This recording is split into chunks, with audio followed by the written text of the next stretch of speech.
Oi, turminha! Bom dia, meus amores! Uma excelente quinta-feira para você e para todo o pessoal de casa. E aí, como é que vocês estão? Espero que estejam bem. Estão conseguindo fazer aí nossas atividades avaliativas? Hoje temos mais uma. Preparem-se para pegar o estojinho e o nosso material, tá certo?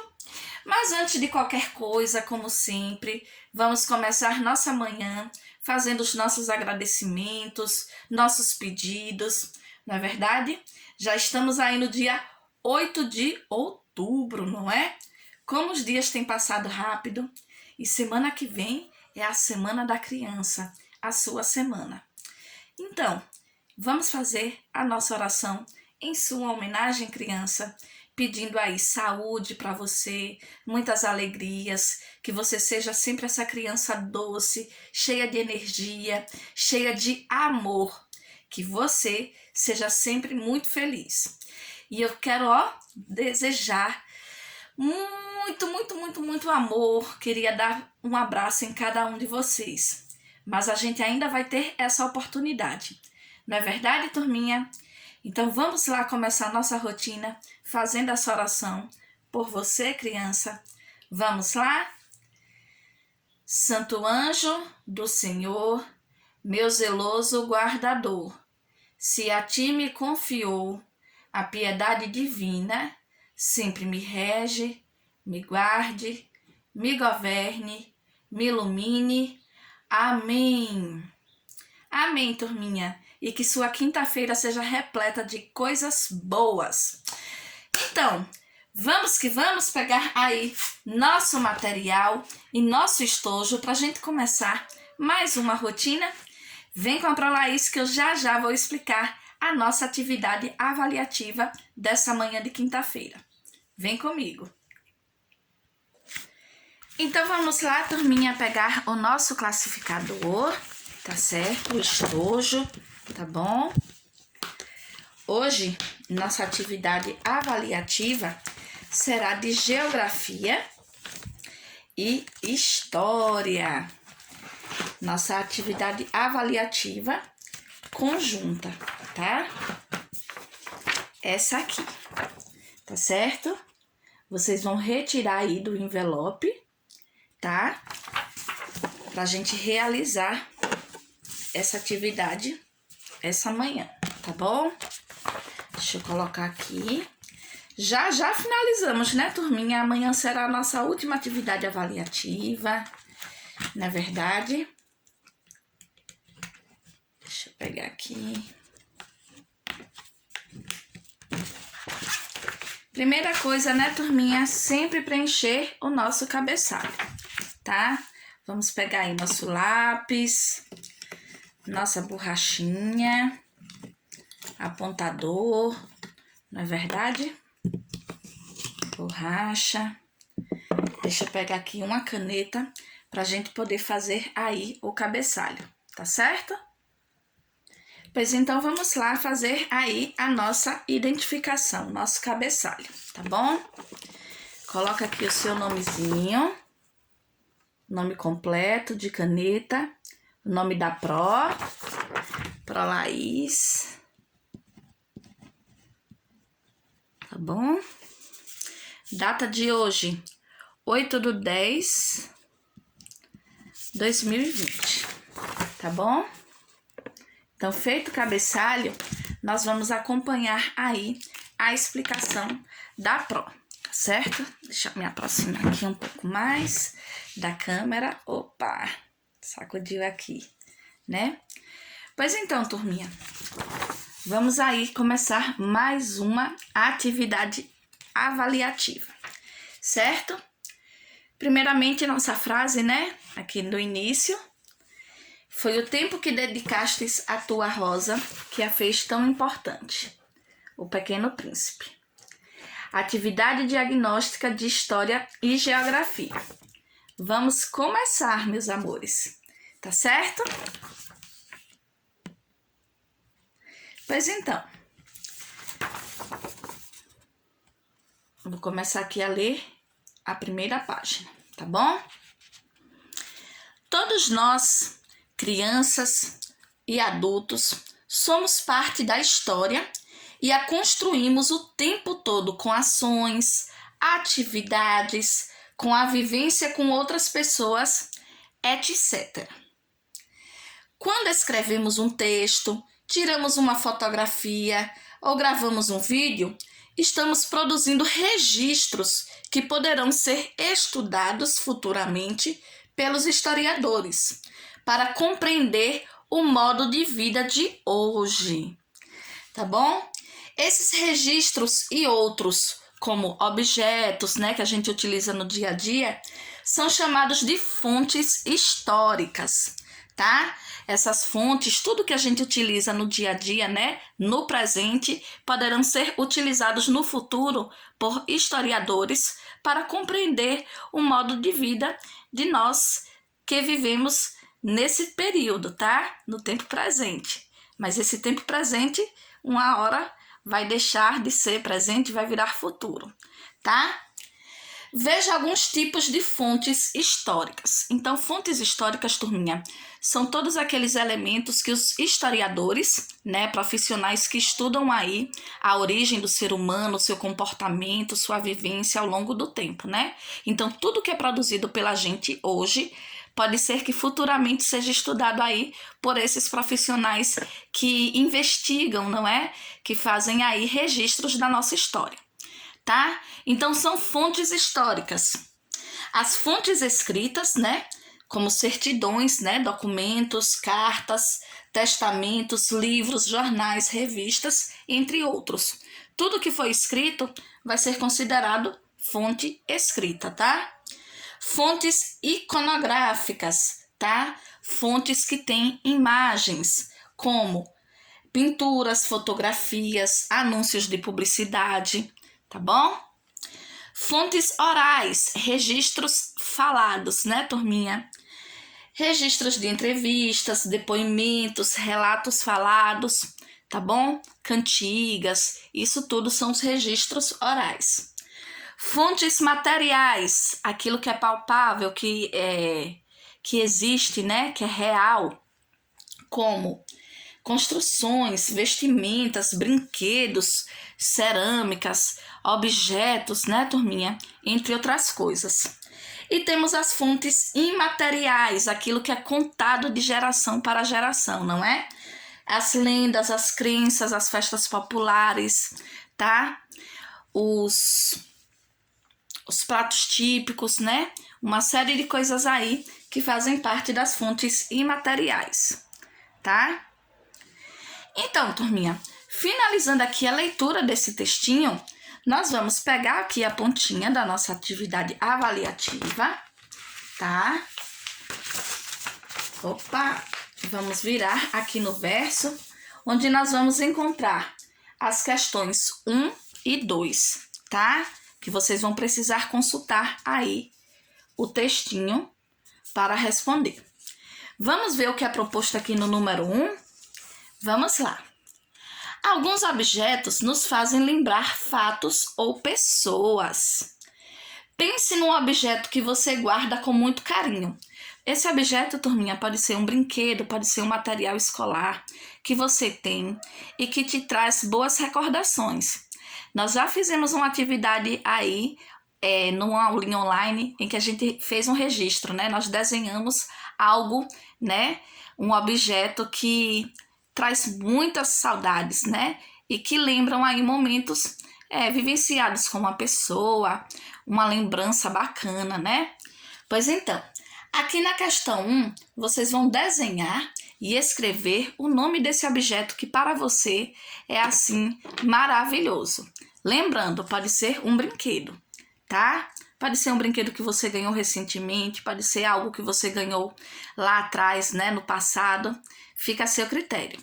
Desenha e escreve o nome desse objeto, tá bom? Finalizando aí a questão número 1, a parte de ilustração, nós vamos para a questão 2, que vai ser necessário consultar lá o textinho, tá? Número 2, o próprio enunciado já diz. Volte ao texto e dê 2 exemplos de letra A, fontes escritas. Eu vou lá no texto e vou pegar o nome de duas fontes escritas, tá? E na letra B, eu vou procurar no textinho fontes materiais. Fontes materiais. É só voltar lá no textinho e pegar 2 exemplos de fontes materiais, tá? Só 2 de cada. Depois que vocês escreverem aí os nomes das 2 fontes escritas e 2 fontes materiais, vocês vão desenhar essas fontes aqui, tá? Por exemplo, você escolheu em fonte escrita carta e jornal. Vai aqui embaixo, desenha uma carta e jornal. Fontes materiais, você escolheu um pote, né? Você escolheu um brinquedo. Aí desenha aqui também, tá? Então, aqui nesse quadro, vocês vão desenhar as 2 fontes escritas que você escreveu na letra A e as 2 fontes materiais que você retirou do texto também e desenha aqui, tá? Pois então, finalizando aqui essa página com as questões 1 e 2, nós vamos virar a página e vamos recordar aí as cantigas de roda, que são formas de fontes imateriais, tá? Transmitidas aí através da fala de geração para geração, tá certo? Então vamos lá. Número 3.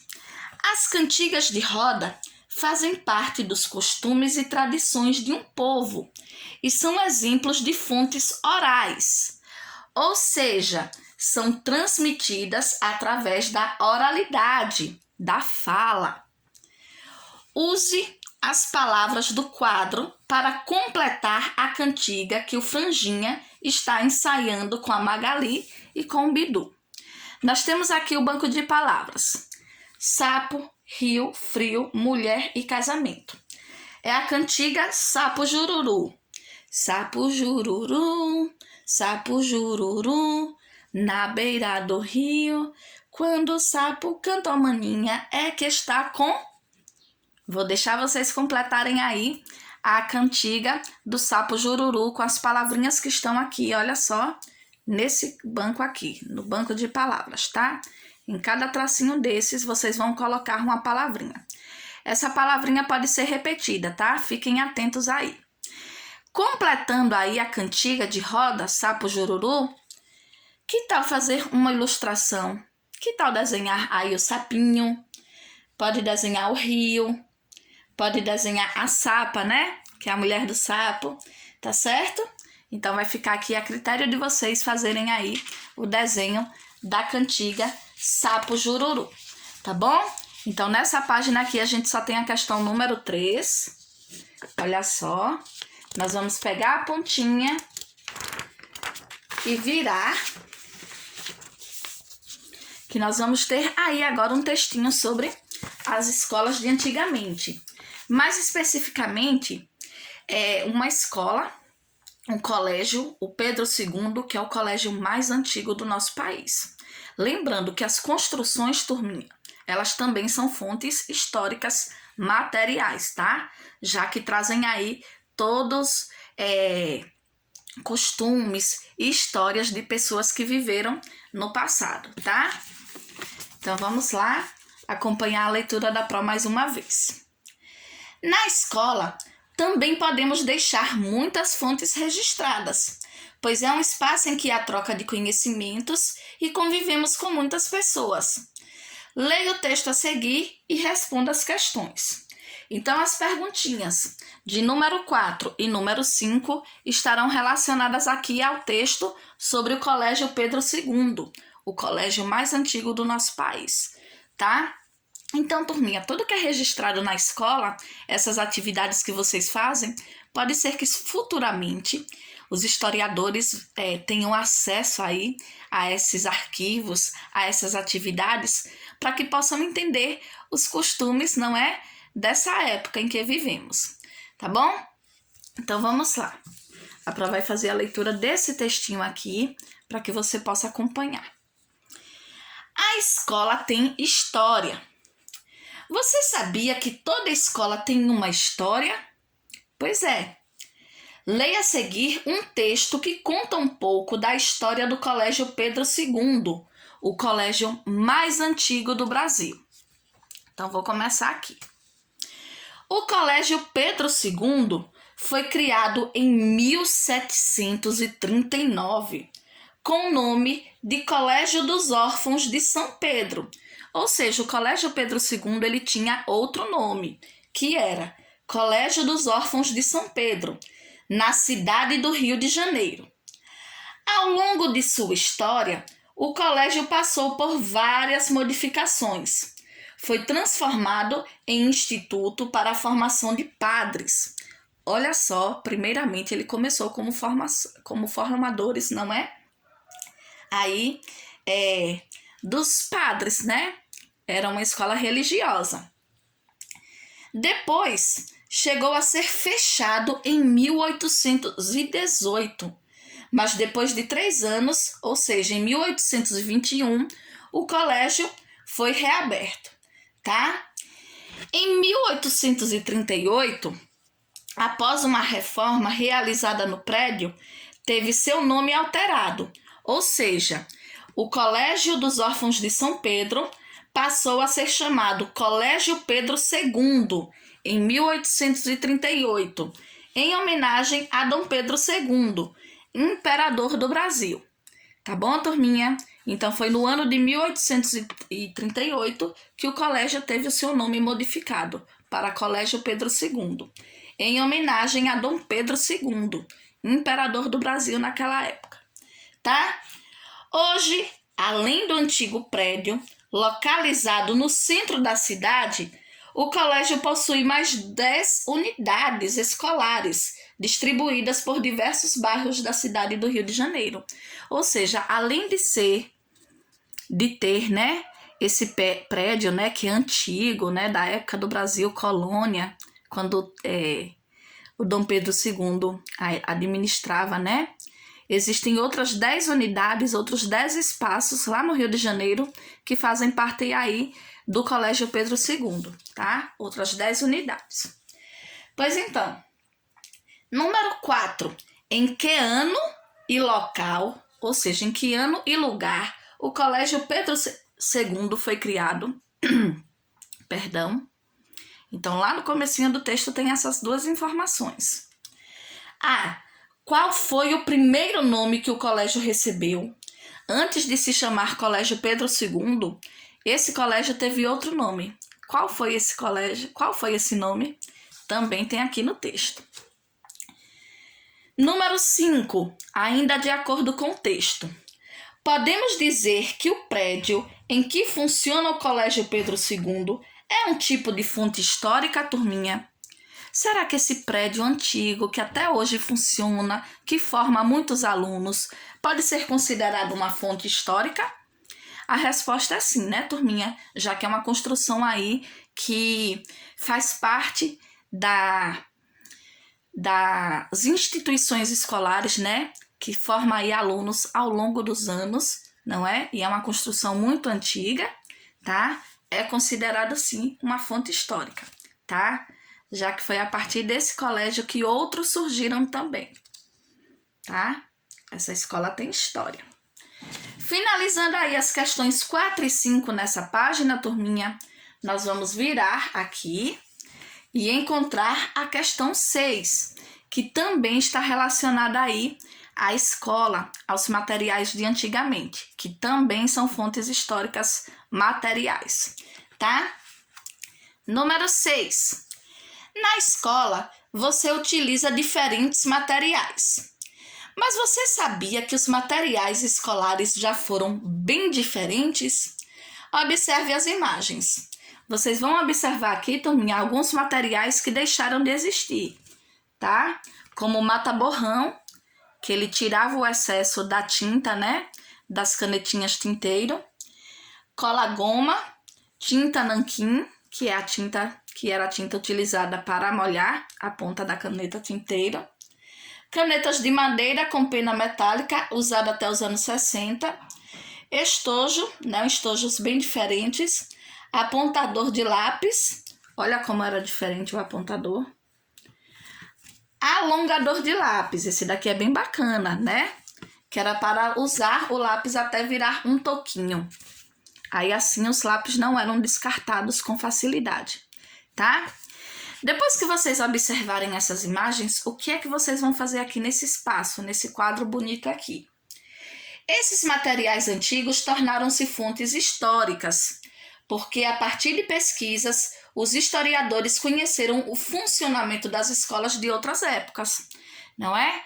Se o ser humano não tivesse encontrado esses materiais, né, aí ao longo do tempo, nós jamais poderíamos conhecer, né, os recursos utilizados por crianças e jovens que viveram no passado e frequentavam as escolas, né?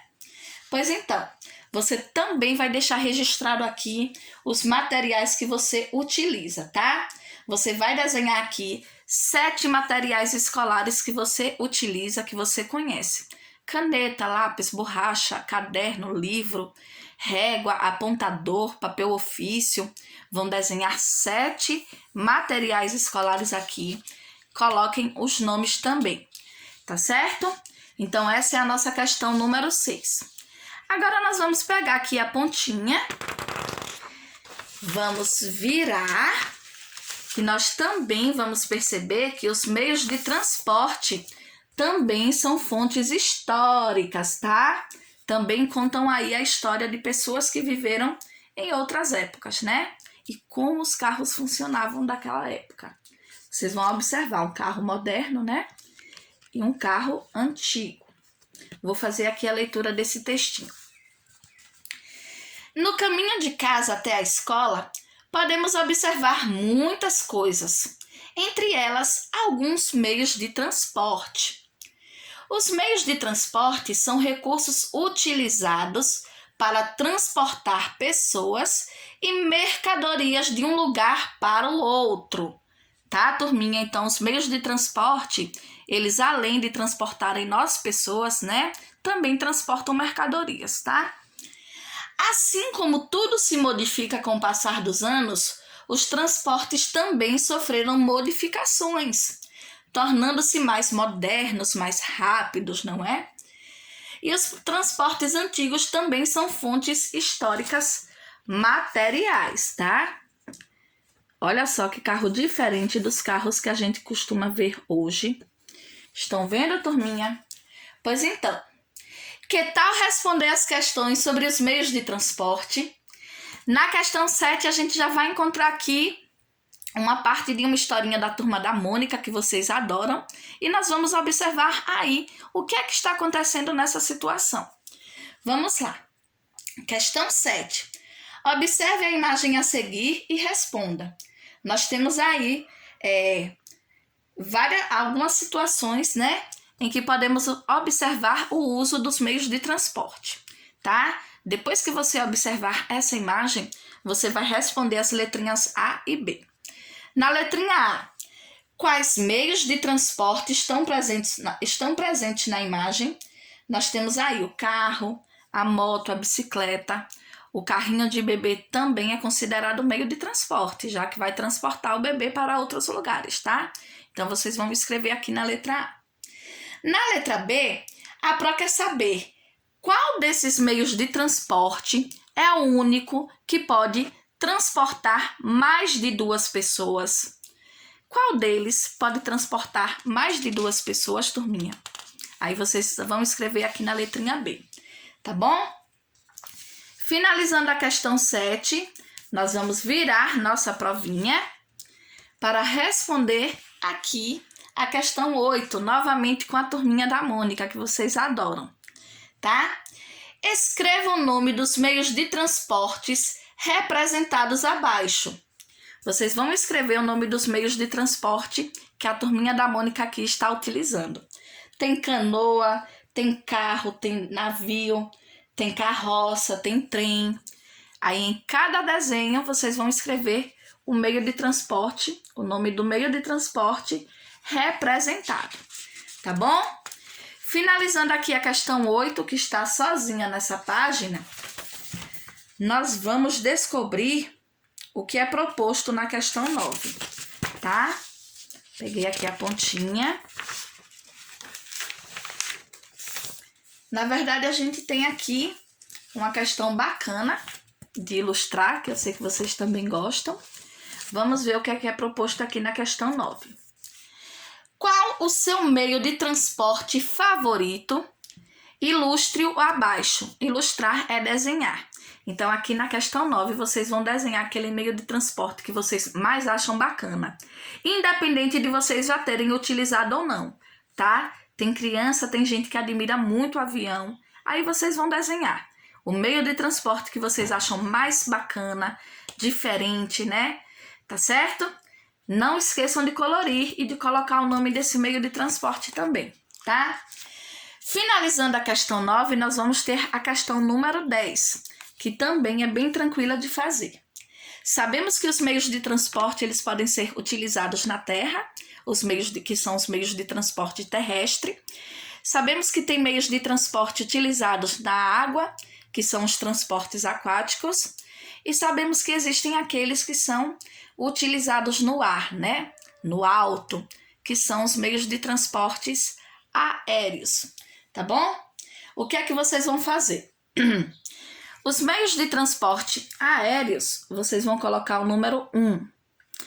Os meios de transporte representados aqui abaixo, que forem terrestres, coloquem o número 2. E os transportes que aqui nas imagens são aquáticos, coloquem o número 3, tá bom?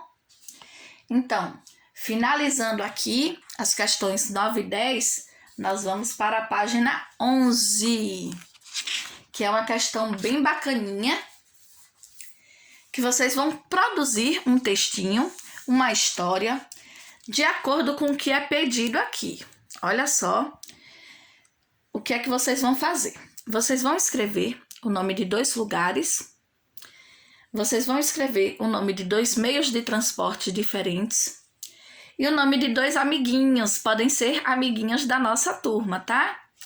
Depois que vocês escolherem esses 2 lugares, esses 2 transportes e os 2 coleguinhas, vocês vão escrever um pequeno texto utilizando esses 2 lugares, esses 2 transportes e os nomes dos 2 coleguinhas, tá? Olha a quantidade de linhas aqui. Não vai precisar título, tá, turminha? Já que aqui não tem a linha específica para o título, tá bom? Então, como será essa aventura entre esses 2 coleguinhas, esses 2 lugares e esses 2 meios de transporte? Vocês podem usar a imaginação, tá? Fantasiar bastante. Pode escrever foguete, avião, que os amiguinhos viajaram de avião para um país muito bonito, né? Podem dizer que foram até a Disney. Fica a critério de vocês, tá bom? Não deixem de fazer aí a historinha, certo? E finalizando aqui essa produção, meus amores, nós vamos para a nossa última página, tá bom? Questão 12, também relacionada aí aos meios de transporte, tá? Vamos ver o que é proposto aqui. Número 12. Vamos finalizar nossa atividade ilustrando meios de transporte que se locomovem de maneiras diferentes e em espaços diferentes. Então, turminha, desenhem aqui 2 meios de transportes aquáticos, 2 transportes terrestres e 2 transportes aéreos. Desenhem e pintem. A Pro quer ver aí sua provinha bem colorida, bem bacana, bem cheia de vida, tá? Finalizando a questão 12, nós temos aqui o recadinho da Pro para vocês, com muito amor. 1000 beijos, meus amores, amo vocês e amo muito mesmo. Sintam-se aí abraçados. Terminando a provinha, terminando de colorir todos os desenhos, a gente vai devolver esse material para a nossa pastinha. Tá bom, meus amores e amorinhas? E a Pro finaliza aqui mais uma rotina, mais uma atividade, tá certo? Amanhã, sexta-feira, faremos nossa última atividade avaliativa. Lembrando, amanhã nós temos a passadinha, o Drive Tour da Saudade. Conto com a sua presença. Tchau, tchau, meus amores. Fiquem com Deus, se cuidem. A gente se vê.